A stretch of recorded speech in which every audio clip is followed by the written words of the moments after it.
이스라엘 백성이 하나님과 언약을 갱신합니다. 그리고 하나님과의 언약에 있어서 두 가지 중요한 결단을 내립니다. 첫 번째로 이방인과의 통혼을 금지합니다. 이것은 오늘날로 치면 불신자와의 결혼을 하지 않는 것이라 할 수 있습니다.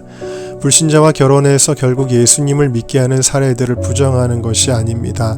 그러나 그 과정에 하나님의 말씀에 있는 그대로 순종하기보다 인간의 이성과 감정을 앞세운 데 대한 값을 치르는 것을 얼마나 많이 보았는지 모릅니다. 결혼은 내가 누군가와 멍에를 매는 것, 즉 운명을 함께하는 결정입니다. 그러므로 결혼을 전도의 목적으로 해서는 안 됩니다.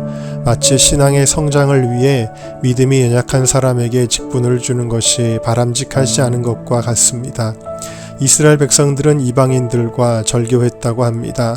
우리에게도 세상과의 관계를 정리하고 주님과의 관계를 정립하는 리셋이 필요합니다.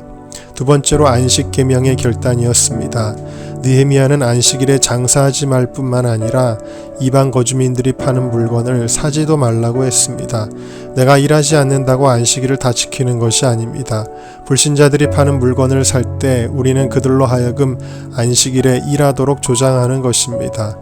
출애굽기 20장의 안식일 계명이 안식일의 영향력을 가족과 가솔들에게 넓혀갔다면 오늘 말씀은 안식일의 영향력을 세상 사람들에게까지 넓히라 하시는 것입니다.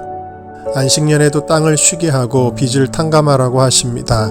안식은 리셋입니다. 땅도 전원을 끄고 쉬어야 합니다. 그래야 곡식과 열매를 냅니다.